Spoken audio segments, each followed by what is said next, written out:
Good morning. Welcome, welcome, welcome to yet another soulful Sunday. Happy Independence Day to everyone. May we keep being independent, maybe being free from all kinds of vices. Maybe we can be free from anything that we wish to be. So lots of love to everyone on this beautiful day. Let's start our day with state programming and let's reach our intentions, our sankalp today on the special day on the soulful Sunday. So without further ado, let's start the Pixel programming. Thank you.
Yes, yes, yes, I'm a winner in this wonderful game of life, and so it is.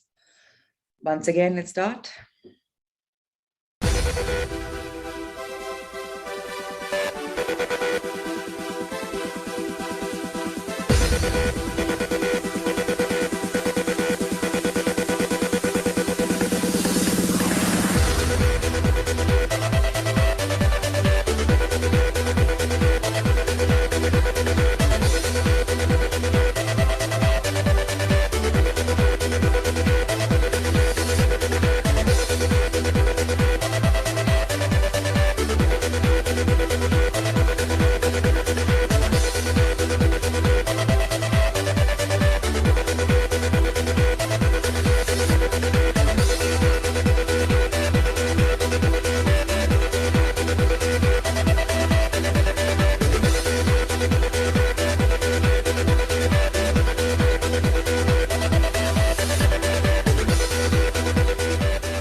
Yes, yes, yes. Each one a winner, winner for life.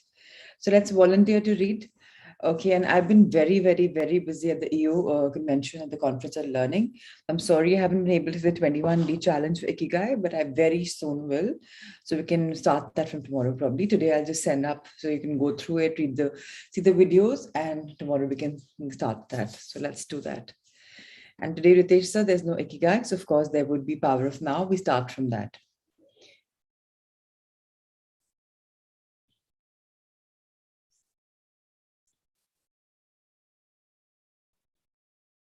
Can I have a volunteer to read, please? Meanwhile, somebody raise a hand. So today we're going to be reading about a very beautiful thing in Power of Now, about past. How important is past and what happens in past? What is happening with each one of us? So very important to understand that what is the relation of past in our life. Page number 70. Does the past take up a great deal of your attention? So if nobody is coming as yet to read, let me start. And meanwhile, you can raise your hands. And Ritesh sir can make you the co-host. Does the past take up a great deal of your attention? Do you frequently talk and think about it? Have you read this yesterday? Or no? We have, right, Ritu? That's what even I thought we'd read it. So where were we on? Did we do the silence and then we were saying, are you worried? We're on page number 71. Okay. Sorry, I don't have a book, so I didn't mark. I'm really sorry for that. Does the past take up? No, Prashant, we've read that. Second last para, yes. Waiting is a state of mind. That, no, is it there is nothing? Did we read waiting is a state of mind? I think we are here at waiting is a state of mind. There is nothing. Okay, the last paragraph, that means. Okay, perfect. Thank you, Rigu and Naveen, and thank you so much, others. So we're on page number 71, the last paragraph. Till the time we have someone to raise the hand, I'm just going to take it up. So yes, there is nothing wrong with striving to improve your life situation. You can improve your life situation. So, but you cannot improve your life. What does this mean? It's very simple that each one of us wants to improve something in our life. For example, if I have, say, if my shortcoming is short temper, which I think uh, could be, or I could be thinking that my shortcoming is overexcitement or whatever. So there's nothing wrong in working towards changing that challenge that you think you have a situation. You're like, okay, I may get short tempered. Okay, I may get over enthusiastic, or I do not know how to speak English very well. That's also could be a shortcoming for me. And I'm like, okay, so I want to improve my English. It's absolutely okay. But the situation or the skill I'm improving, but that doesn't mean I'm improving my life. My life will be going on a particular pattern, the way it's defined. Now, the quality or the intentions or situations I'm changing, now that's important to understand. Life, why? Because life is primary. Life is your deepest inner being. It is already whole, complete, perfect. Your life situation consists of your circumstances and your experiences. There is nothing wrong with setting goals and striving to achieve them. The mistake lies in using it as a substitute for the feelings of life, for being. The only point of access for that is the now. So let's understand, it's good to manifest. It's good to create life goals. It's good to have a vision sheet exercise for yourself. Where do I stand 5 years from now? Where do I stand 5 months from now? And divide that further, analyze that. That's perfectly fine. But life is primary. Life is, as we are being told, when we were born, right? Everything was planned. We were meant to be whole and complete, and so is our life. And life, I don't know how many of you have heard this adage saying, life has its own life. It just flows, it takes its own course. So now what's happening? Maybe whatever is good, actually, whatever is happening is also destined. If you're manifesting and you're in a journey of manifestation, even that's destined. It's just that you're thinking you're making an effort, but you have to play that role in your life. And if you're not playing it, some knock and shock of life will come, or some coach will come, or some friend will come and say, boss, ye bhi karke dekh lo. So don't think, I mean, then somebody will say, जब सब कुछ planned है तो मैं क्यों करूं? That's not how it goes, right? If my body will start digestion on its own, will I say ki, let me eat how much ever digest to karna hi hai? Yeah, if I'm supposed to be the way this is, I'll stop walking, I'll just become a couch potato. No, right? The karma is you've got to eat, you've got to digest, you've got to assimilate, you've got to walk, you've got to be active. Now that's your karma. Similarly, you've got to live your life. It can't be like you can't live your life. You've got to have your goals. People without goals is what? I don't know. I mean, can anyone answer me? That's not bad. It's not bad at all. Some people say, I have no goal. But that person is kidding him or herself because at least one goal he or she will have. What kind of goal? Either, my children should be happy, my spouse should be happy. At least some goal they'll have. Okay, not a professional goal, but some goal they will still have. So now there's nothing wrong with setting standards for ourselves. There's nothing wrong with setting goals for ourselves.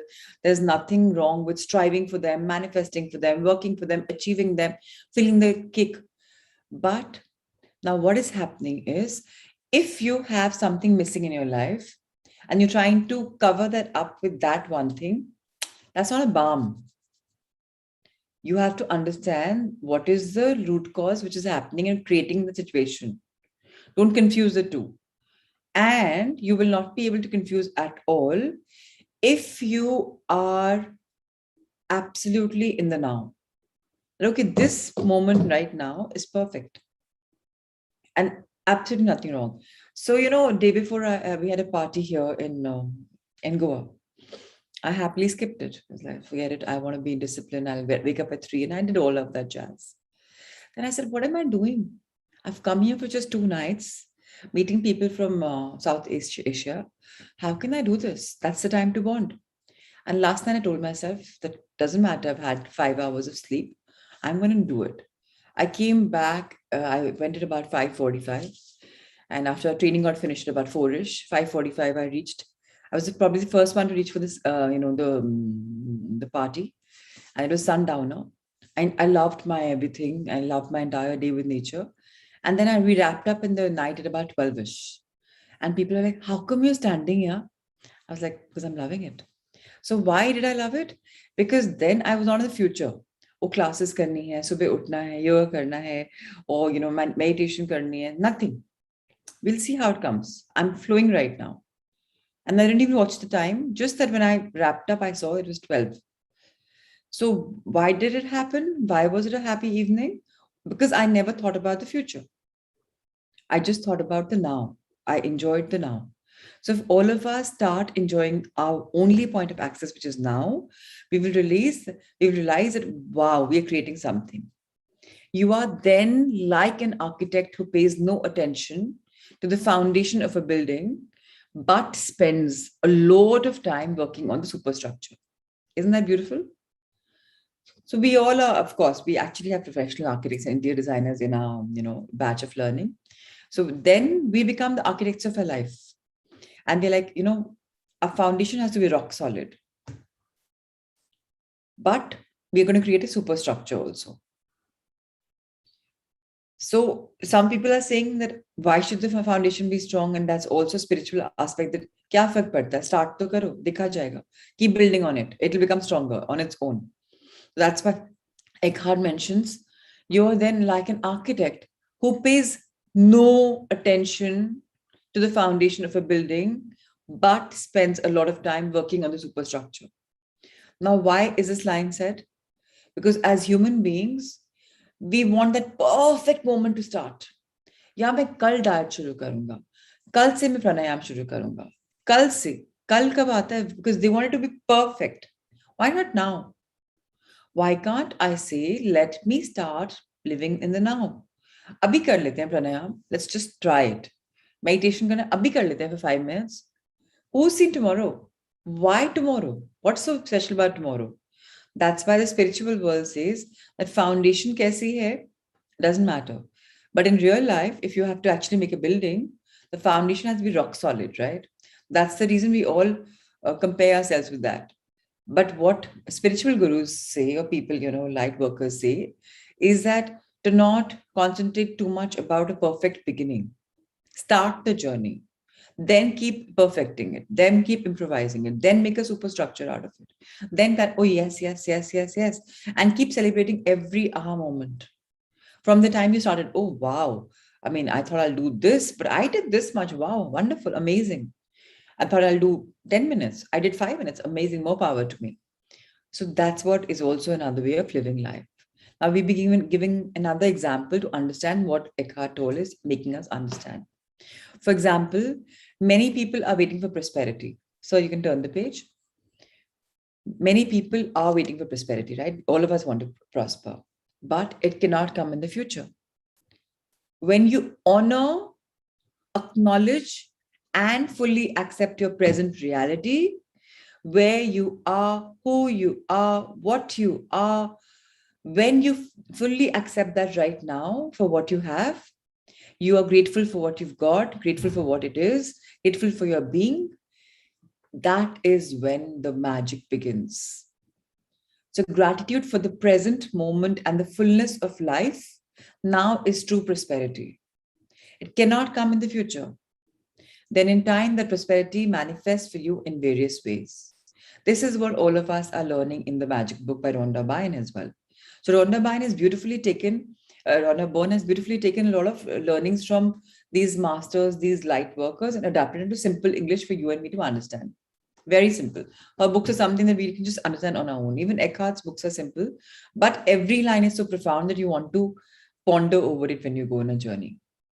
So let's understand your future you've manifested, fabulous, more power to you. But if I can't be grateful for what I have right now, how do I expect it to become amazing? So wherever I am. Now, one thing again, people who've got physical illnesses, there are many of you who feel I've got this. Start accepting your body the way it is. Okay, fine, you have knee pain, major knee pain. I can't even relate to it. Okay, fine, you have it. I understand. So at least you can be grateful for other parts of the body. Forget the knees. You can be grateful for your legs on the whole. If there were no legs, you would have been in a wheelchair, or you would have been dependent upon somebody, right? But you can walk. ठीक है, बहुत दर्द है. But you can be grateful for your legs, right? Or your feet. You can be about your body. Then your knees will automatically manifest into fabulous knees, strength, amazing knees. Somebody will come your way, they'll guide you for physiotherapy. Somebody will come your way and they'll guide you for perfect health, and you'll be able to heal. Maybe affirmations come, Louise Hay comes through her reading, through a book, something. Similarly, if I have a small little apartment and I'm ambitious to have a big bungalow, but until I acknowledge my apartment right now and I compare, so the comparison is not great, but if you're comparing yourself as counting your blessings, it's not bad. So if you compare yourself with the person A who's living on the street, has no shelter, has no clothing, has no food, vis-a-vis you, who's got light, who's got everything, who's got a house running, and who's got some basic essentials, are we more blessed than person A? But if I start comparing myself to person B, who's got it all the works, and I'm like, oh shit, poor me. Then I'm not honoring, acknowledging, and accepting my present reality. I'm in a fool's paradise because I don't even know that I'm blessed so much. So that's why we are being reminded to acknowledge, honor, bless, accept where we are, how we are. And then whatever we want comes our way like magic, which is the reason all of us have been writing in gratitude for last 90 plus days, at least those who are from the second batch only. And there has been a shift in your attitude. It's very important to embrace that shift. So if you're dissatisfied with what you have got, I'm reading on the second para, those who are also following me while I'm speaking, I'm reading and explaining. If you're dissatisfied with what you have got, or even frustrated or angry about your present lack, that may motivate you to become rich. But even if you do make millions, you will continue to experience the inner condition of lack. And deep down, you will continue to feel unfulfilled. You may have many exciting experiences that money can buy, but they will come and go and always leave you with an empty feeling and the need for further physical or psychological gratification. You won't abide in being and so feel the fullness of life. Now that alone is true prosperity. Again, very, very wonderful to ponder. So if I think a holiday makes me happy, wow, I'm looking for a holiday. Great, amazing. I'll do the holiday. I'll have a great time. I'll feel on top of the world. And the minute it's over, now next, where are we going? Well, I'm not living in the now. And if I want to make my business successful, so yes, 100 crores is my target. I've got it. Now it's 200. Now it's 500. But if I'm grateful for that 100 crores that I've made, very grateful. Thank you, thank you, thank you. And made unfold into some 200, 300, 500. Great, amazing. Then I'm acknowledging and I'm being honored. I'm honoring and accepting my present reality. So this is what we are being guided, that if you have an emptiness, it's because there's lack of love in that part of you. So those who are eating food, dear friends, we are eating food because we feel that empty feeling inside us, and food probably satiates us, it fills us, but it's only temporary. Then you want to eat more, then you want to eat more, then you want to eat more. It's a vicious cycle that you're getting sucked into. So do yourselves a favor. Subha, Jain, and Luke Cotino have told us the best fast is like not eating. See that one day of not eating, do you genuinely feel hungry, or is it just your conditioning? I'm telling you, in my life, I'm not a religious person. I mean, yes, everything great, wonderful, good wish to all religions, and I'm fine. I'm not a religious person. So I've never done these vrats except for when I got married to Prashant Melligan, the 2 vrats in Madus. So Mai Chauth, Karwa Chauth, that's all I've done. Because Nani always said, Krishna Janmashtami is his birthday, so why will you fast? Eat food, it's a birthday. Ram Navami is like, so we've always celebrated these days. We've never done fasting. But fasting is important, whether it's coming from religions, and religions are really bringing fasting. because you're supposed to fast. You're supposed to give your digestion fire a break for it to work on all that you've put in your body for the last 6 days. So if you're spiritually inclined, do any day you wish, plan a day whichever you think works for you. If you're religiously inclined, plan a day which works for your gods and goddesses. But you must do that, and that will teach you that you're not empty, you're not craving for food because there's no need for it. You're living in the present moment that time. Similarly, if you have a knee pain, I give you an example, start giving love to your knees, as much as love as you can, and see it magically heal. Invoke the inner fire in your body to heal, the energy in your body to heal. Talk to the trillions of cells around it. So our cells are divided. Just say, I know you're healing on their own. We just don't need anybody outside. We are good to heal on our own. And more power to you. Amazing. Just do it. So that way you would realize that you don't need any more physical gratification. People need hugs. I'm a big hugger myself, but it's just because I feel great about it. It's not like if somebody doesn't hug me, oh, I am some sapped of energy. So we wouldn't need a psychological or physical gratification, because then we'll be realizing we are whole and complete. And then we would be in the present and not talking about fulfillment, a future or fullness. That if this happens, then it will not be conditional happiness. Then we will not be, then we'll always be prosperous because we embrace the present. Third paragraph, it says, so give up waiting as a state of mind. When you catch yourself slipping into waiting, snap out of it. Come into the present moment. Just be and enjoy being. If you're present, there is never any need for you to wait for anything. So next time somebody says, sorry to have kept you waiting, you can reply, that's all right. I wasn't waiting. I was just standing here enjoying myself. Enjoy in myself. How beautiful. So imagine that we are no longer waiters, we are celebrators. So every moment we celebrate. And if we ever get ourselves into an abyss, we're going in the pitfall, get out of it. Remember, you're the only one who will get out of it. There'll be no rope coming your way. You'll have to dig it, make a place for your hands and keep going up, and only you can do it. But that you can do it when you're living in the moment. And again, beautiful thing to have said that if people say, oh, sorry to have kept you waiting, I am enjoy with myself, or I am enjoy in myself. So I'm enjoying life. So it's wonderful that you gave me those time and moments to myself. How wonderful. There are just a few of the habitual mind strategies for denying the present moment that are part of ordinary unconsciousness. They're easy to overlook because there's so much of a part of normal being, normal living. The background static of perpetual discontent. So let's understand this. Our mind is habitual. We all know that. It's habitual to thinking. It's habitual to planning. It's habitual to strategizing. And that depletes our journey into today, into now, because then we are part of the ordinary consciousness. We are not conscious. We are just on the autopilot feeling mode. Ab kya, ab kya, ab kya, ye karna hai, ye karna hai, ye karna, ye karna. And that overtakes our normal life. What is a normal life? The background static of perpetual discontent. You're just living a life where you're perpetually discontented because you're not living in the now.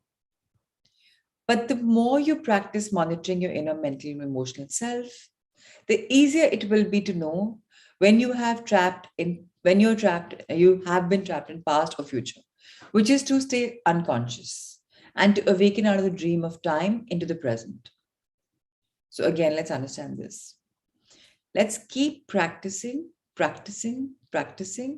Let's keep seeing, observing, visualizing, not visualizing, listening, observing to our mental, emotional state.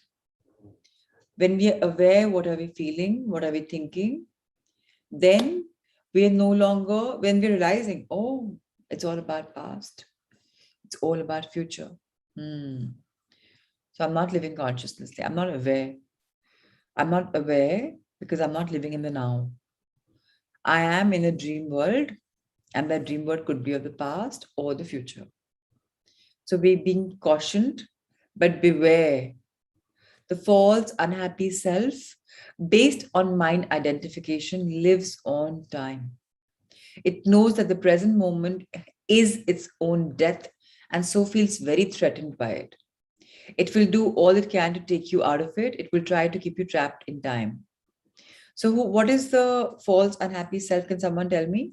Now that we've done um, so much of studies, what is the false, unhappy self? I need to have some replies on the chat box, please. There's something called the true happy self. Yes, good question, Anju. So we identify ourselves in the present moment by observing our thoughts. So are we thinking about the past or are we thinking about the future? If there's any thought, that means we're not in the now. Because now is whole and complete and there's nothing to think. It's like water, just flow. But if we're thinking, we observe that are we thinking? So, okay, now there are two things. Right now, I'm in front of my MacBook, in front of a lamp, and I'm enjoying my session. So if I'm thinking, wow, what a reading, amazing, fantastic. Now let's see what's coming up. Beautiful. I'm loving it right now.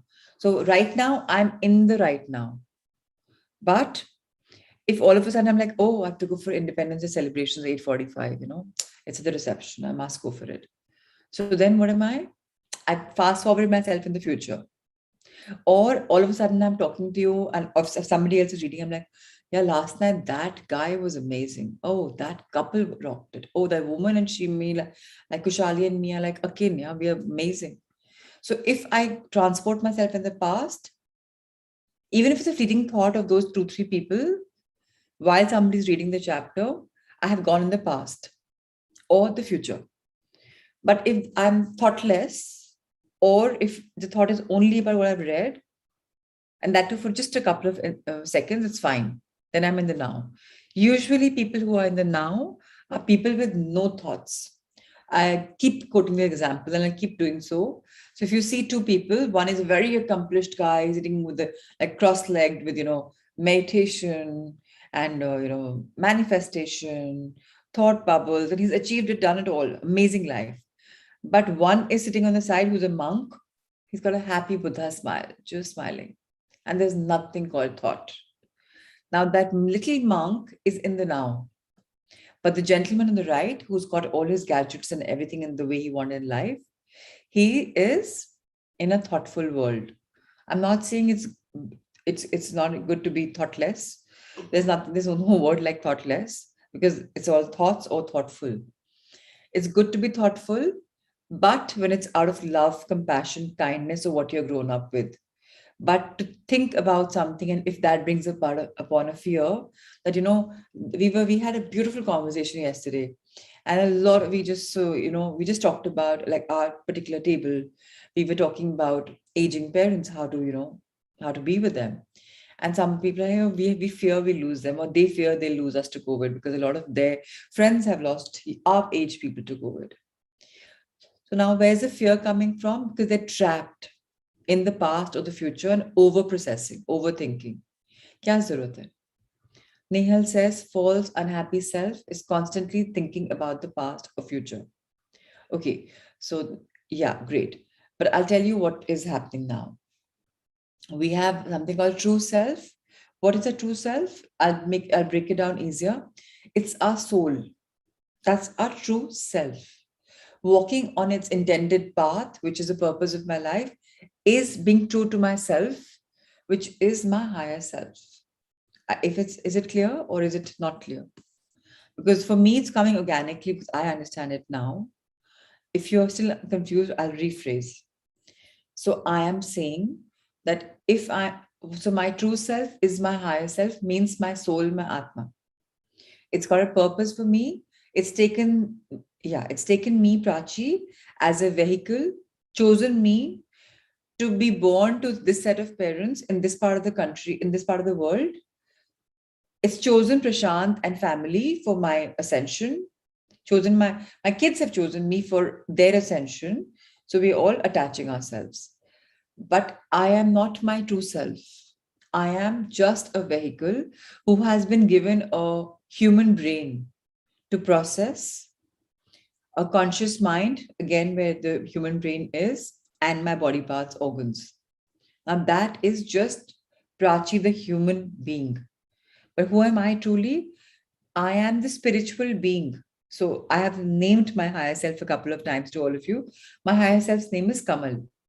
So he, again, I'm saying he because the name is such, but I still do not know if they're he, she, fe, whatever they are. So Kamal is my higher self. If I'm true to myself, means I'm true to him. Because I am neither the mind, I'm neither the body. If you must have heard Sadhguru say that many times. He's got beautiful meditations of like loops and saying, I'm neither the mind, I'm not another body, because it's telling you again and again and again. So mind and body has been given to us, is being used by a higher self to further our purpose in life. That's it. So if I'm saying I'm true to myself, or what is my true happy self, that's Kamal. Walking on its path will give me immense happiness. How do we walk on the path? Trying to listen. And for people who think they're ready, I do not know how many of you are ready, you know better. There's a beautiful book which I want to introduce you now to, or maybe when you finish your Life Transformation Series 2 in just less than a month. It's called Unified. I tell you, this book came in my life only this year in 21. And for me, it's a father, mother, parent of invention. Again, this book is a channeled book. What does it mean? Channeled book means it's a human being has written it, is a channel, is a medium. But all the things have come in from a higher source. And that higher source could be some ascended masters, could be God himself, who further has channels. So let's get this very, very clear. So some of you who are into Indian mythology, I think most of us are Hindus here except 345, and they also know about Hinduism. Alifia, Harpreet, Kuldeep ji, everyone's familiar. So I'll tell you, in Hindu mythology, we say Brahma, Vishnu, Mahesh. But in reality, Brahma, Vishnu, Mahesh are the creator, destroyer, preserver. But above them is also supreme power, which is light. So it's got no form, it's just light. So that is the true energy of the supreme being. Then Brahma, Vishnu, Mahesh came. Then Shiva made the Saptarishis, and he made many, many people. Then they wanted people to increase the light. So there were light workers on Mother Earth. And this book, which I'm talking about, Unified, for those of you, just telling you, I know I'm going off track, but I feel many of us are ready. So I'm just kind of nudging you towards it very gradually. So people who are spiritually inclined, or people who had knocks and shocks of life, who are finding their own purpose, there's somebody called Mahavatar Babaji. You can go and Google. It's not a Babaji. Don't confuse yourself with these Babas who teach and preach. No, not like that. Not Ramdev Baba, who's a Guru Baba, or who's a Yoga Baba, or anybody else. He is Baba because truly Baba. What does Baba mean? Anybody knows? Your father is an image of Baba, right? You call him Papa, Baba, right? So Mahavatar Babaji, ascended master, big yogic, big spiritual master, and I follow his Kriya meditation every day for an hour. So he comes in our life in the simple form of his book called Unified, only for the ones who are very lucky. And I can say all of us are super lucky. So a handful of us are doing that. In fact, a part of our batch is doing that Unified in the morning before coming for this session. Alona, Sailesh, and Minakshi, and Radhika, and many of them are doing it in the morning also. So some of them are doing with me also, and are coaching the others to do it also. Yes, Ritu Singh is changing her life. So yes, it's changed my life big time. So if you want to really awaken yourself and understand this concept, simple English, I know you don't want to do it yourself. So please ask us for a PDF. I'm happy to share the PDF. Print out the PDF because it's not available anywhere. Make a diary book out of it. And for sessions, if we have half an hour sessions. We meet twice a week. They're all online. If you want, somebody can send you a playlist. Just explore it. If you think you have a calling, do it. You think don't have a calling, don't do it. Everything is archived on YouTube. If you think you want to do it, just do it. So for that, it'll teach you that the false unhappy self is the body and the mind. And the true happy self is your soul, which is whole and complete. Can we read part LTS2? Sorry, I'm sorry, I didn't understand. Can we read part LTS2? Sorry, Badri. Just rephrase it if you can. If Ravi Chandra, you can't join a prevalent group because it's a weekly course. Can we read it here? You're saying. Um, Not right now, Badri. I want to complete my journey of 6 months, and we are on week 15 right now. So it's a 24-week program. We'll take about another 10 weeks to conclude, which is pretty much 2.5 months later. So a month and a half into LDS3. So, and plus, but yes, thank you. We may do that sometime, maybe. If it's meant to be Badri, we may introduce in life transformation 3. Look, I'm very open and receptive. I do not know how the courses unfold. I go as is, right? So I don't plan so much. First one, I didn't plan at all. Second, I still planned. So I do not know, but maybe we can intertwine in the part 3 itself. Maybe. Yeah, but that's a beautiful idea because ultimately it's about spirituality. So we may do that. Thank you for that. So now we were talking about the true higher self is our soul. Now that's there. Now the false unhappy self, which is me, my mind, my body. Now we are identifying whatever our mind is identifying is is living on time, like right now. With the time, whatever little knowledge I have, the knowledge which is the unhappy self is making me live. But it's keeping me away from present because it says present is not beautiful. Yeah, mar raha hai, to hasme time ja raha hai. You need to hold on to something. Hold on to something. Attachment. Attachment is a killer. Attachment will trap you. It whether in time trap or a emotional trap. Attachment is going to be, if you're too attached to something, it's going to give you a lot of sense of insecurity. So I know it's easiest to said than done, but unattaching yourself is the most important thing. And I am doing that very honestly. And I can say very proudly that I'm evolving every single day as a better person because each day I'm trying to detach myself from something that I really, really love. So much so I've come to a point in life. So I come to a point in life about 2 years ago that I knew that if I were to die, the COVID hadn't happened then. I said, if I were to die today, I'm still happy because I have done what I want to do. And each day that feeling becomes better, even though I know that I have 100 more years to go. Yet I'm finding myself unattached right now. So we can do that. We can work on ourselves. Now let's reach a particular point in this book. It says the inner purpose of your life's journey. Now, can someone please quickly tell me what is the inner purpose? What do we understand? Of course, Eckhart will explain to us a lot. What do you think is the inner purpose in this? So let's read it.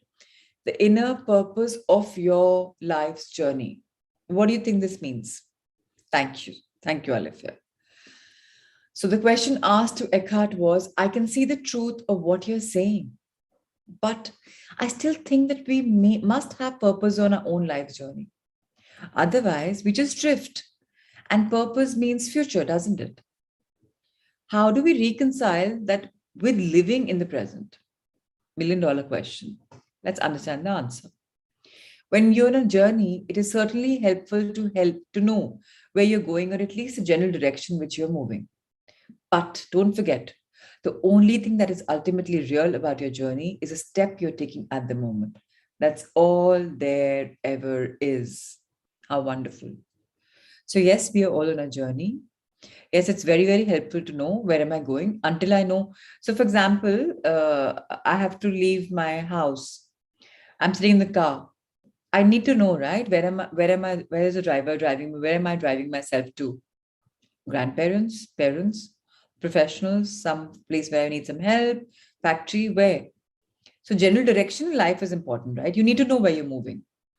But don't forget that the real story is just about taking the journey. That's it. Enjoying every single step, every single kilometer that the car is traversing. And that's the real journey. That's it. Let's read in the next paragraph. Your life's journey has an outer purpose and an inner purpose. The outer purpose is to arrive at your goal or destination, to accomplish what you set out to do, to achieve this or that, which of course implies future. But, there's always a but.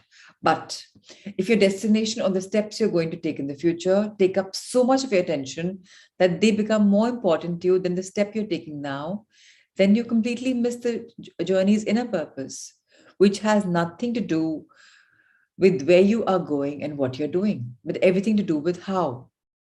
It has nothing to do with future, but everything to do with the quality of your consciousness at the moment. The outer purpose belongs to the horizontal dimension of space and time.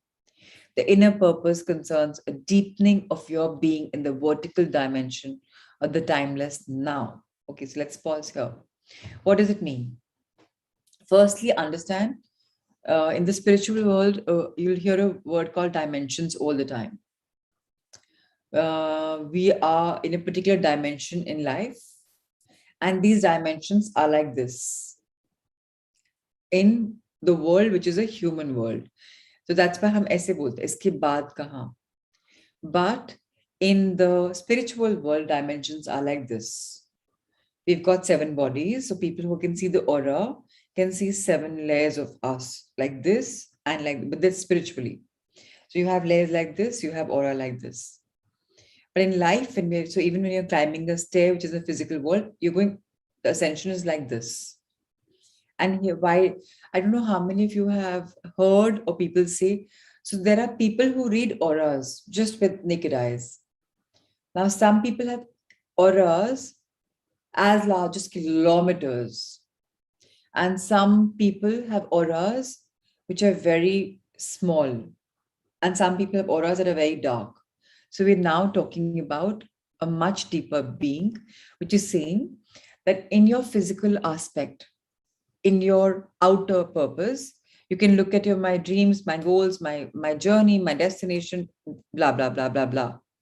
But if I'm so stuck that I'm just doing about that, and I've stopped enjoying the moment when I'm agreeing to that. So if I have a journey of walking 10 kilometers, but I've enjoyed every single kilometer, then I'm truly enjoying the moment. But if it's like 10 kilometer भागना है, बस भागना है, वहां दिख रहा है, then what am I? I'm just purposeless right now. Then I'm not realized. But if I traverse the 10 kilometers with a heartful, joyful being, then I'm in all dimensions. That's why we are saying we, the human species, are on a much lower dimension. We are making an ascension to the higher dimension.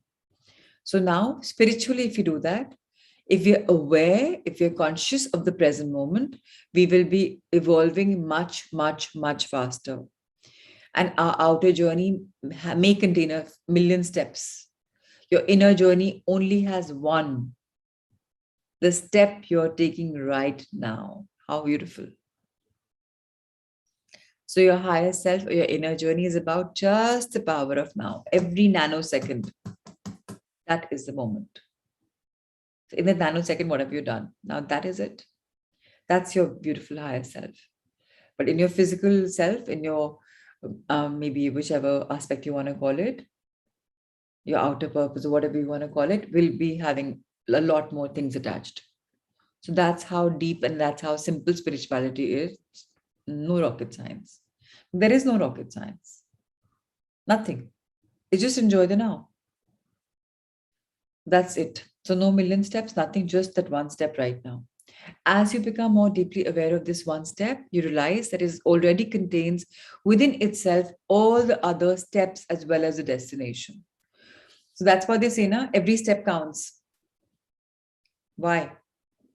Ultimately, those steps become like a full milestone, a journey. But that every step counts, why? It counts only if it has been lived in the true sense. If you've enjoyed that walk every single second. This one step then becomes transformed into the expression of perfection, an act of great beauty and quality. Why quality? Because every step you've poured your love, you've really enjoyed. Why beauty? You've enjoyed the beauty of the step taking and maybe even absorbed your environment around it. And that will transform it into a perfect thing because you've enjoyed, it's like a labor of love. You know, even those 10 steps have been labors of love. It will have taken you into the bright light of the world, the light of being, into the love and light of your being. So it will have taken you into being. Being means enjoying, savoring every moment. And the light of being means we are made of light. And now we realize, oh, life is so beautiful, everything is bright. And the light of being will shine through this. So then all of a sudden your skin will start glowing, you'll become a magnet, people will start coming to you and oh wow, he's got a great aura. Oh, he attracts me. Amazing. Such people. So I met this amazing guy. He's in my own chapter, Abhibatra. I'm naming him because when I first met him on the Zoom call, I'm like, wow, this guy must be in my forum. Such a nice guy. Such an amazing personality. He's about 30, 32, married for about 3, 4 years, enjoying his nice honeymoon period with his wife. She's also here. And then, of course, he decided to be a moderator like I decided. I told Abhi yesterday, I said, Abhi, you're so cute. I wish you were. And you know why I said he's so cute? He's like, लोग forum में problem discuss करते हैं मेरी life में problem ही नहीं है मैं क्या प्रॉब्लम बनाऊं I was like how amazing is like बच्चे नहीं है लोग बोलते बच्चों में प्रॉब्लम आती है अभी honeymoon period is going on everything is beautiful मैं क्या प्रॉब्लम बनाऊं फैमिली में brothers we get along so well work is going on so amazing मुझे समझ में नहीं आता मैं क्या स्ट्रेस शेयर करूं I am like oh my God no wonder I was attracted to you so let's understand that we will all become such people if we enjoy every single journey in our life. That's it. This is both the purpose and the fulfillment of our inner journey, the journey into yourself. So let's take this into our being. Let's enjoy the light of being. And let's understand that we are here for a reason. And that reason is firstly to pull us into enjoying the now. Once we enjoy the now, this enjoying the now will become our inner journey. And then we would be walking inward. Because ultimately it's an inward journey, a journey into yourself. And that's how life should be. Let's find the inner purpose of our life. And tomorrow we will read from page number 74. So thank you, everyone. It's been a beautiful, magical session. These 2 pages have been very, very profound. We'll now read Luke Cottino's. In fact, we can do 2 chapters today. So, yes. And Luke chapters, we have a very beautiful chapter coming our way. And if possible, let's stay away from it. We are all so calorie conscious. There are so many cafes that have propped up, mushroomed up in the different parts of the country, which have dishes ka naam with the calorie intake. All your stuff that you're eating, processed food, has calorie charts. Don't count calories. Lifestyle number 28, very, very, very important. Calorie counting and restriction causes more issues than weight loss. Yes, it's easy to lose some weight when you cut down calories and exercise more, but almost anyone using this method put on more weight later. We talk about this why. So now let me in fact talk about it now.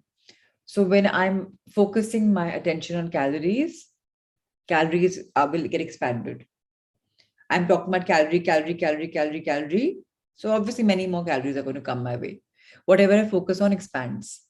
So though I'm being calorie conscious, inviting calorie into my life. But if I become calorie less minded or whatever, then there will be no calorie because it doesn't matter. I'm not working on it. So automatically I lose weight. That's step number 1. Instead of restricting calories, understand the consequences of the calories you're consuming. Eating more nutrient-dense food is more effective for weight loss and health than eating less food that has a negative impact on your hormones, metabolism, immunity, and cellular health. Cutting down on good calories will deprive your body of energy and key vitamins and minerals. So what we are being told is to nudge ourselves into a world where we are becoming mentally sound. So, and anything I'm going to tell you which has pran, which is born from Mother Earth, not over-processed even in terms of overcooking, is going to give you the exact beautiful energy that you require. Shruti, no, thank you so much for, we just barely have too much, but I'll ask you for it. Thank you. Thank you so much. So if you are going to be having anything which is processed, it doesn't have pran energy, and it will not help your body grow. So anything that grows on Mother Earth is what is giving us good calories. If you understand this basic principle also in life, you will be doing very well. To eat sauteed vegetables is great. To eat raw vegetables is even better, which is the reason why they say one must have salad.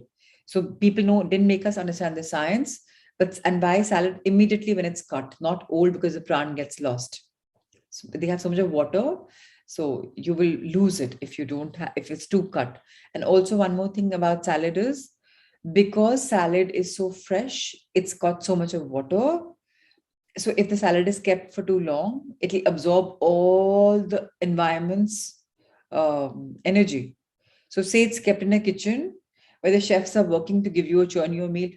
अब ये दो ऐसा हुआ ये रंग चला गया oh no perfect करो. That energy is also coming to a salad, and that's the same thing happening with water. So that's why they say have as much fresh as possible, or that if you've seen the old people in your houses, they energize the food, especially Brahmins. They put water around the thali and they do a pranam and then they eat, because even if there's anything negative, you're cutting it, because water is healing. So just nurturing and energizing your food, and you're just giving your blessings to your khana that may this be blessed. And if you're saying Anadata, Devo Bhava, or Sukhi Bhava, you're blessing the entire chain of people who've got that food. Just understand the very simple basics in life, and you will be able to understand that life is very beautiful. It's not about food all the time. And it's just about understanding that eating less food can have a negative impact. So if you want to have a hearty meal, your body says have a hearty meal, enjoy it without guilt, but have nutrient dense food and not tongue required, food. Because what you're usually people who have not got spiritually evolved. So please don't quote me like that. I'm not saying what it came across probably. They may crave for food, and that's how human beings are. But if you look at the very saints, if you've met somebody, कुछ भी परोस तो love से दिया हो, it's fine, थोड़ा सा ही चाहिए होता है. उनको फर्क ही नहीं पड़ता, स्वाद में नमक नहीं है, फर्क नहीं पड़ता, because it's got love, and that's okay. So they are going with that energy. But people like us, now today I want to have this, I want to have that. It's not like we're not spiritual, we are spiritual, just that we are in a trap. So of course, eating anything good or bad is not a good thing for your health. So sorry, let me do it again. Of course, overeating anything, good or bad, is not a good thing for your health. So you should definitely be mindful of that. So let me tell you one thing, we humans are used to some bad habits. Anything over, we talked about that yesterday, is not good. Over binging eating, over binging in drinks, or over binging in television, anything over is over the top and it's not good. So if people who overeat and become really obese have to go for under the knife for the bariatric surgery, screwing up with the entire system and the science of your body. A diet plan that has calories counted for you is a plan that will set you up for eventual failure, except of course if it's a diet for medical reasons.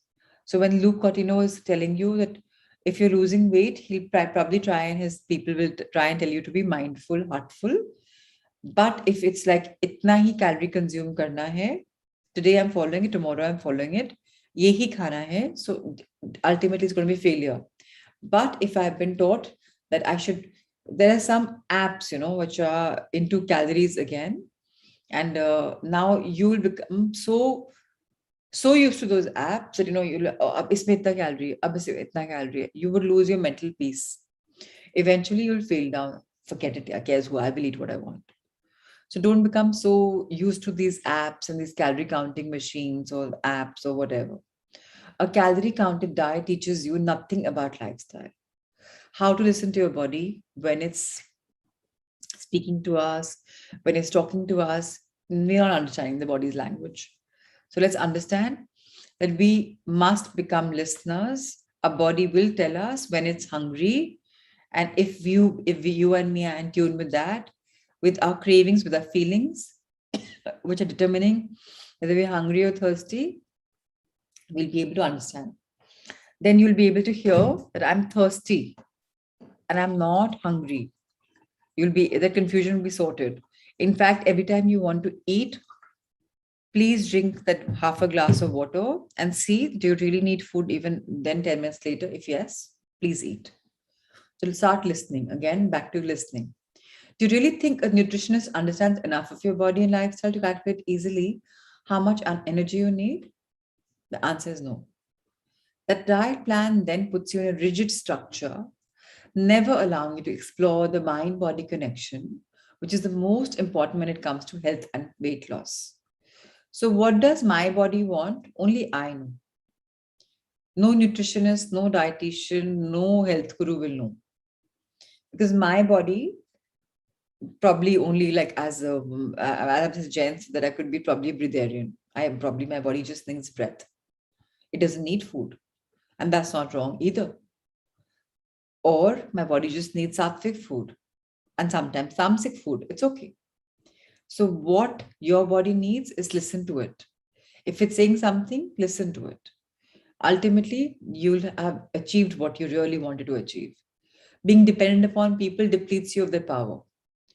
Sometimes it's good to get initial push if you think you can't do it on your own, which is again in itself a limiting belief. But if you think that belief is there and your enhancing belief is that this gentleman or this lady will help me. So if that's your enhancing belief, more power to you. Do it. But not in a way that you'll become used to them for life. You learn the science from them and then you're on your own. Get that very straight. Before going for some counseling, they get that very straight. My intention is to learn, absorb the best, and then live the life on those principles of what I resonate with. So we are being guided rather than counting calories, count the number of hours you're spending on social media, in front of the TV, etc., which can be better utilized in healthy activities. So that's something we all believe in. And Abhi Preeti also has digital detox. And so please, more power to all of us. Today, we'll also read the chapter number 29. It says use the power of visualization to lose weight. We've done this creative visualization with Shakti Gavan. I'll briefly read this. There's constant communication between your body, your mind, and your body.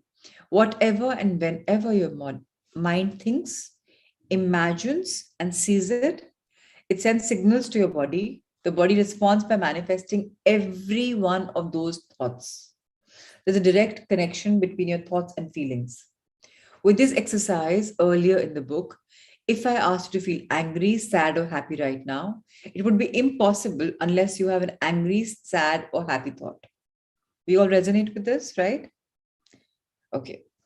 Each and every one of us is made up of trillions of cells, which constantly vibrate with what we feel. So when we feel happy or sad, the feeling is all over our body. And all of those trillions of cells vibrating with that one emotion at a given time. So every thought we think has an impact on the way we feel. And there are more than 60,000 thoughts that go through your mind every single day. And this is much less. It says actually once thought per second is the speed that we're processing at. But okay, ballpark figure, he's given us 6,000 thoughts. It's okay. So obviously you and I can't be aware of our thoughts. So it is impossible to be aware of every single thought which is coming and crossing in our mind. It's impossible. But you can try to focus on the ones that make you feel bad. So again, that's what Luke says.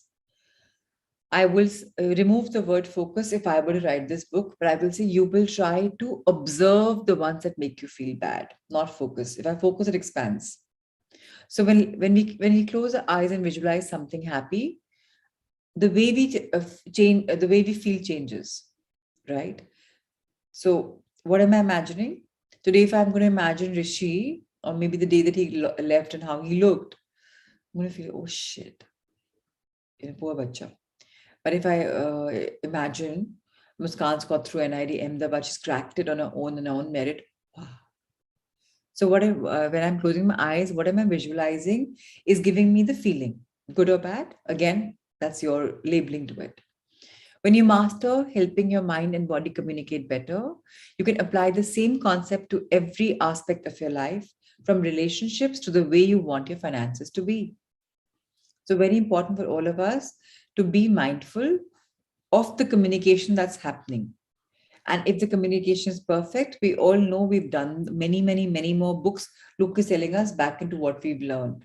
So our relationships can be better, our finance can be better, our physical health, mental health, emotional, spiritual health, all can be better with creative visualization. Visualization is not just about thinking and reading out positive affirmations. It's about closing your eyes and visually visualizing something so strongly that it seems real. For example, when a person goes through chemotherapy, before the session, I tell them to close their eyes and imagine whatever is going on in the body is cleaning all the cancer out. Instead of thinking about all the side effects of chemo and radiation, Almost every one of these patients did not experience side effects or felt much better. And I have lived this, and I can tell you, Nitya Shanti, you must have heard a lot about him. So Nitya said very clearly, Prachi, when when you're going for chemotherapy, please use the recliners, not the bed. Please take your books with you. Please take your chants, your Vedic chants, and listen to them with your AirPods on. And he says, that time, just think that the elixir of life is going into you. So I may have quoted this before. So people lose weight when they're going through chemotherapy. I put on weight, and not little, a lot of weight. So of course, because even the good energy is going out, so I darkened big time.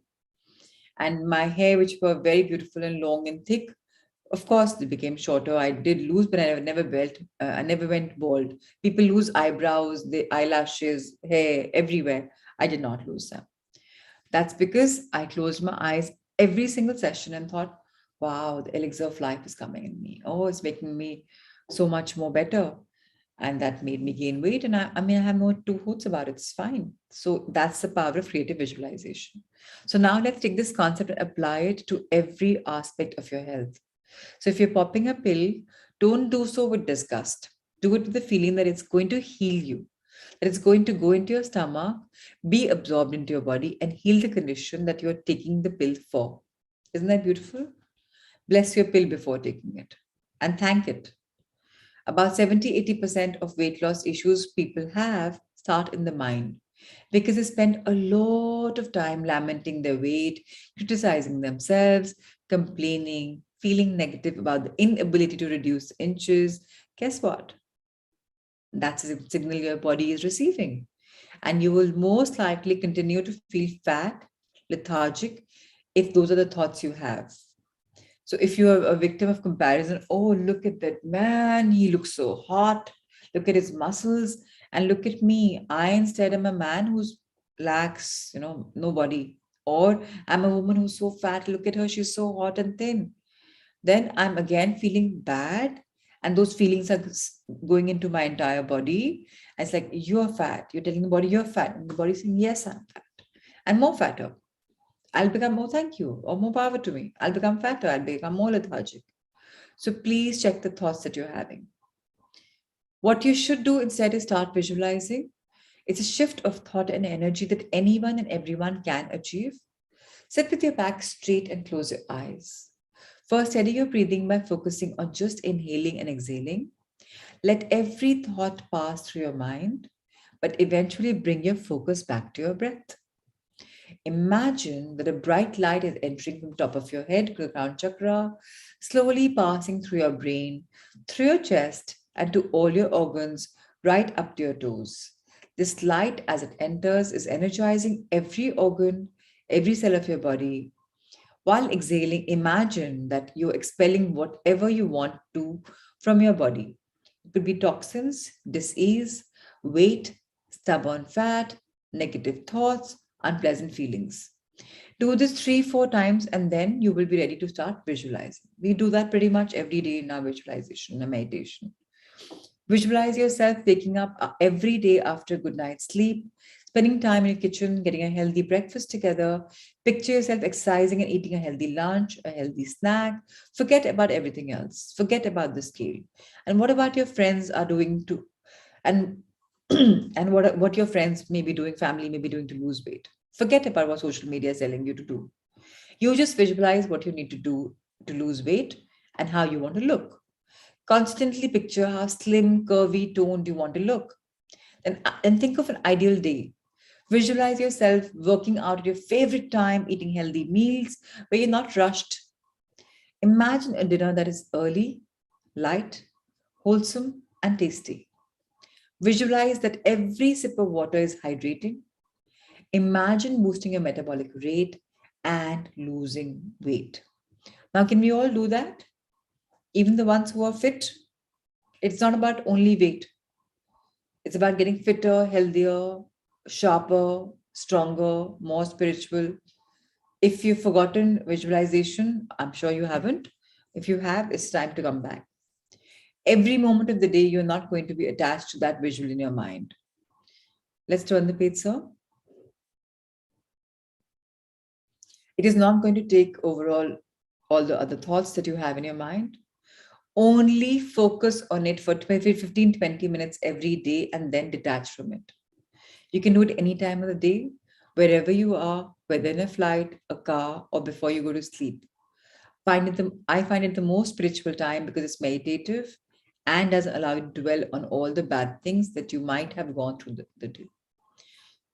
So please choose your time. This is also what we're doing in manifestation. We're creatively visualizing as well.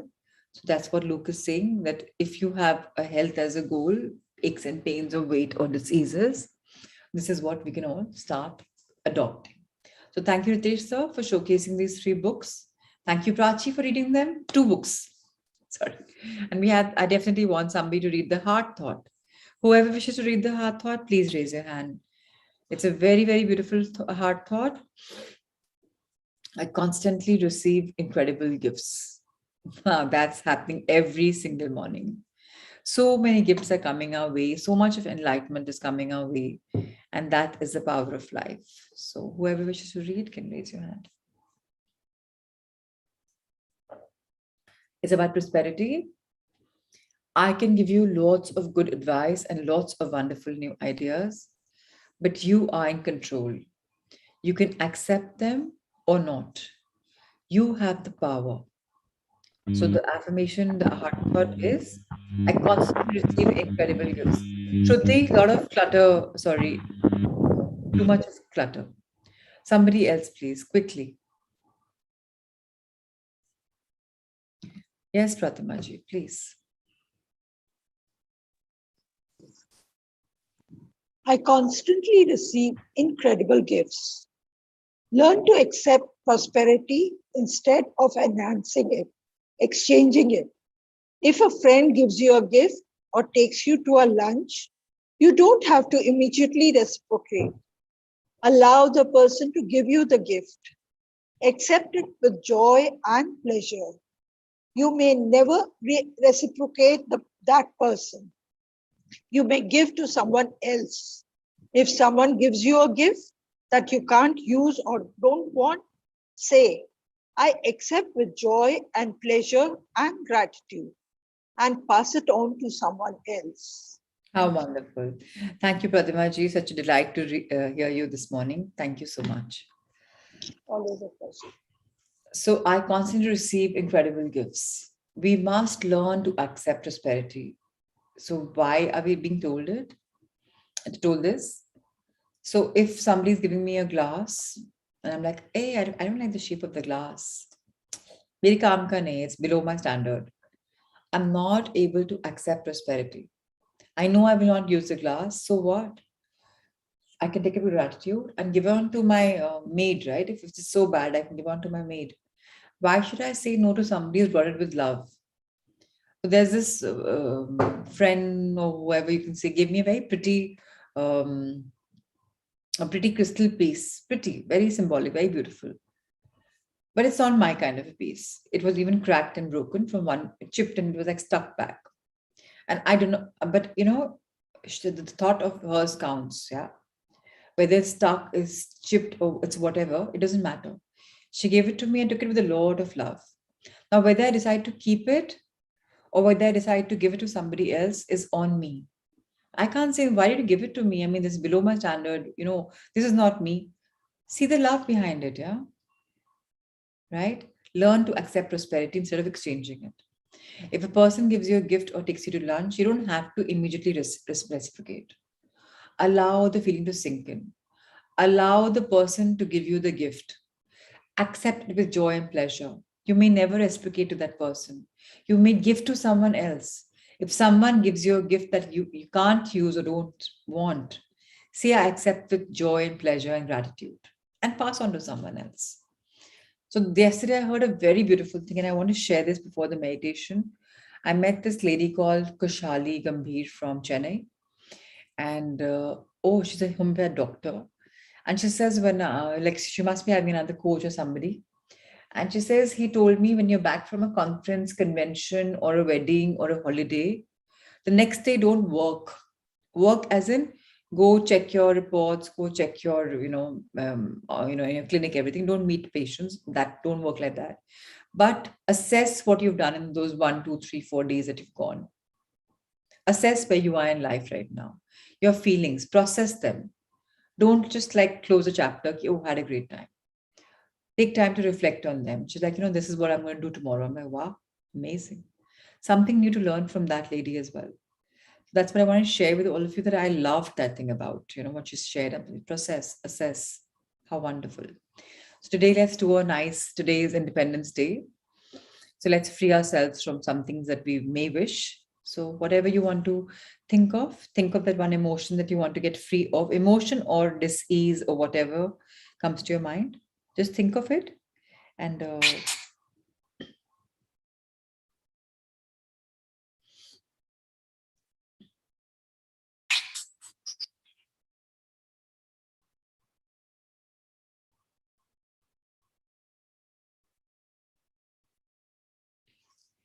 I was seeing something in Roman, and the YouTube can't move from the Roman script to anything else. I don't know how to do it. Shall we do without music? Or okay, I found some music.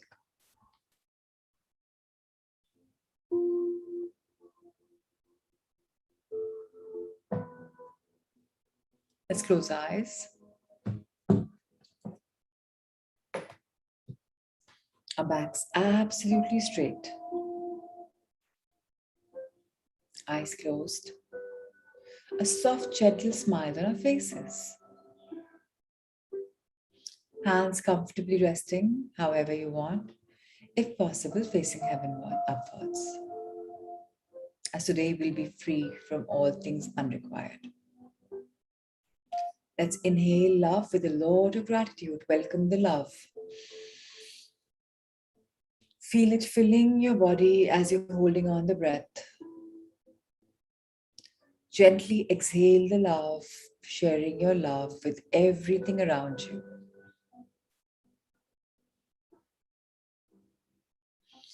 Inhale the bright light, which you can feel probably is coming from heaven upwards. Inhale it. See it brightening your inner world. And as you exhale, this beautiful ray of light is flooding the world around you.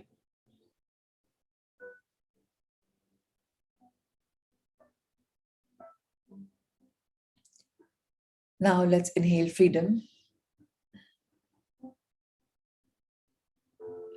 Free from all things unrequired. Let's exhale it.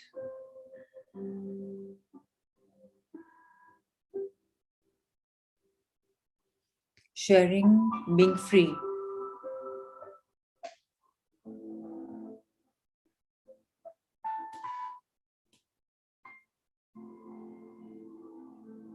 Life is whole.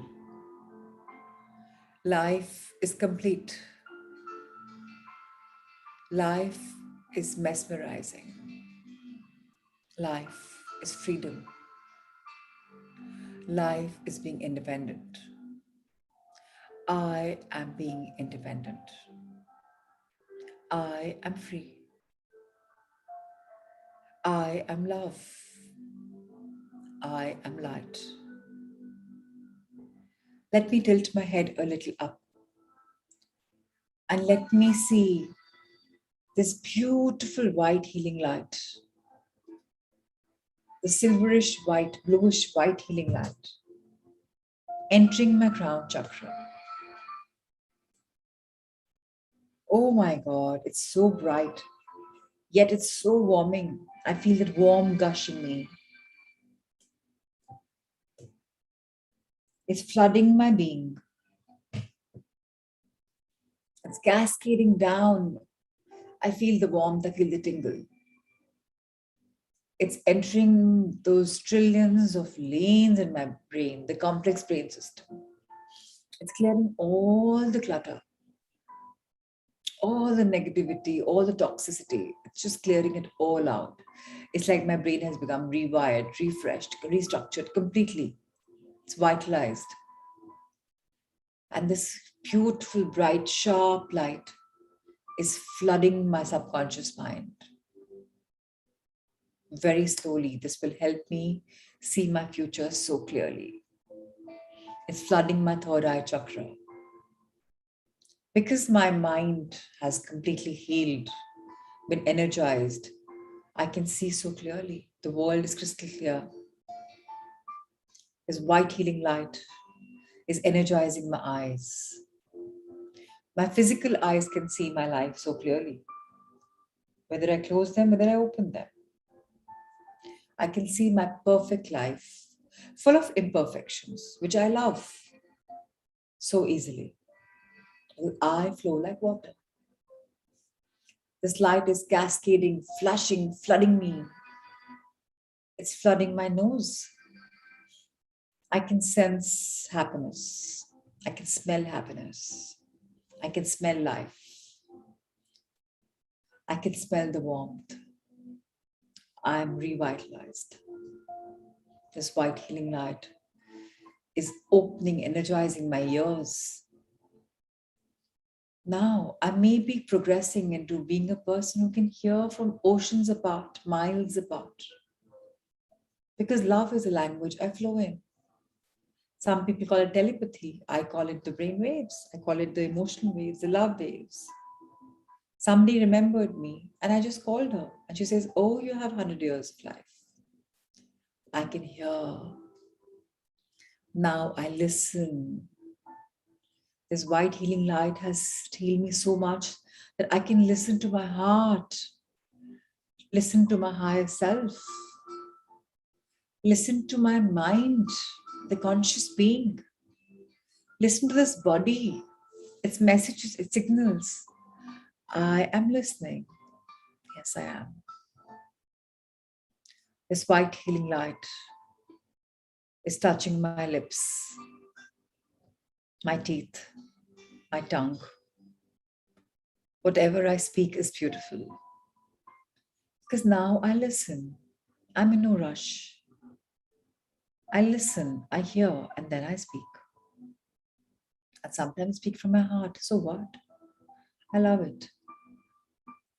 Whatever food I eat, the saliva helps me digest it. Before that, the teeth help me chew it. So now the white healing light has really helped in the digestion system also. It's further going down in my esophagus, my food pipe, that not only nurtures me with spiritual energy, with cellular energy, at times food energy also. And I love the prana that flow in me. The white healing light is healing my shoulders. If I may have abused my body with some postures of using the laptops or gadgets or slept not so well, I'm now whole and complete. It's showering itself and flooding my being. From the backside, I can feel my spinal cord, every single node of it is energized. It's become straighter, healthier, as if I've added more years to my life. I feel it. Feel it tingling and giving the warm sensation in your backbone. Feel it flooding your back. You have a good posture, safe and secured. You have your back, know that. This white healing light is entering your chest, diaphragm, your lungs, your heart. You're growing abundantly in love. You're breathing beautifully. Let's start breathing a bit more every day, conscious breathing, mindful, heartful breathing. This white healing light is cascading down our hands. We have more energy, more strength to pick up and do things. We can write more. We can do so much more with our beautiful hands. Use them for giving and blessing as well. Taking, yes, why not? But giving too, blessing too. This white healing light has entered my chakras, all of them. Throat chakra energized, I can speak better. Heart chakra energized, I can love more. Solar plexus chakra is energized, I can dream more, think more in visualization and manifest whatever I want. All beautiful things. It's further enlightening, enriching, empowering my root chakra, my sacral chakra. My gut's getting healthier, my foundation's getting healthier. Whatever I had in my past baggage is all getting over because white healing light has just completely deleted that program for me because I'm rejuvenated, refreshed, re energized. This white healing light is entering my beautiful hips, my thighs, my knees, my calves, ankles, soles of my feet. I'm so grateful to that. It's energized me. I can walk more. I can leap more. I can jump more. I can run more. I can use my beautiful body for lovely movement. I can dance more. And this white healing light is so beautiful, so pure. It's filled all negativity completely away from me. From the trillions of pores in my body, the negativity, the toxicity is just being released right now. Some into Mother Earth, some into the environment around. And the minute it leaves my body, it's no longer negative because it's healed completely. Dear Mother Earth, I'm growing taller, stronger in you. I'm more rooted. Thank you for the humility. And thank you yet again taking the negative energy off me. Today, give me three virtues. May I be independent, truly independent. May I be unattached, part of my independence. Yes, may I always fall in love. May I always love life every day. That's perfect. But yet with unattachment. If something is not meant to be, it's not meant to be. May I be free, independent of that worry, that fear. Grant me the second virtue of freedom. Freedom from any labeling. May I be free. May I be just soaring like a bird, higher and higher, and enjoying every single bit. Third, beautiful virtue. Allow me to be like the rain, a blessing on someone. To be like the water that just flows. Yes, thank you for these beautiful gifts. Today, in this day, when my country, India, was independent, I celebrate that. I celebrate me because I am also independent today. I'm free. I am free. Now let's expand our hands towards the universe. Thank you, universe, for having our back. Thank you, life, for having our back. Thank you, all divinities, for blessing us with the choicest of blessings. Angels for showing us directions. Guardians for ensuring we have protection layer around us, a shield around us. Cosmos for including us in our Leela. Wonderful. Thank you, thank you, thank you. Expand our angel heart. I am love. I am light. I am strong, independent. If I display my emotions, they're they're a symbol of my strength. They're not weakness. I'm open and receptive to all the goodness from all universes. I accept goodness so easily. I am a channel of love and light. Today, may I be a channel of blessing for someone today. Let's fold our hands in gratitude towards everything that you can think of. A minute of gratitude for everything that you think you want to be grateful for.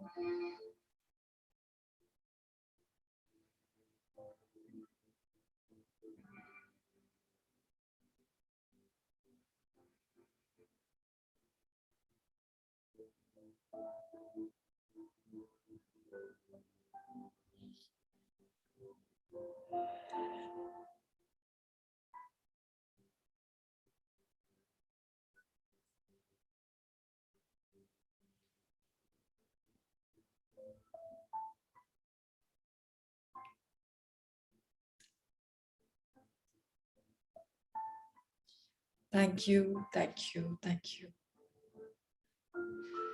I know I'm a blessed child. Thank you, dear body. Thank you, dear life. Thank you, dear mind. Thank you, my higher self.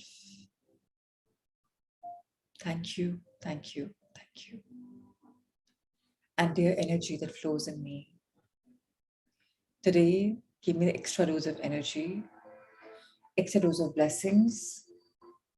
May my loved ones, my Sangha ones, my Sangha Mitras, their loved ones, and all beings on Mother Earth. And today, especially for all Indians, may it be the blessed day.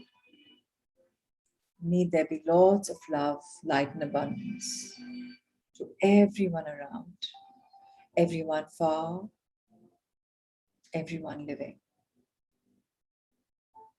Love, light, and blessings, Peena ji, Prashant, Rigu, Naveen, Nisha, Nikita, Ritu, Mehak, Ravi ji, Chandra, Usha ji, Yuvi, Pratima ji, Mudita ji, Seema, Minakshi, Kripa, Prachi, Sapna, Sakshi, Shivani, Anju, Shruti, Parul, Ankur, Radhika, Sapna, Nehal, Shami, Ankur, Sanya, Bharat Bhai, Reena, One Month to One for Life, Kripa, Jitendra ji, Rohini Choksi, Monica, Puneet, Rima, Ritesh sir, everyone.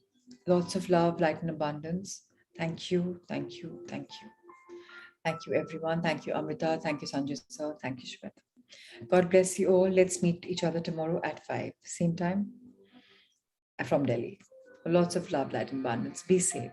Thank you, thank you, thank you, thank you. Grateful to everyone for your love. Thank you.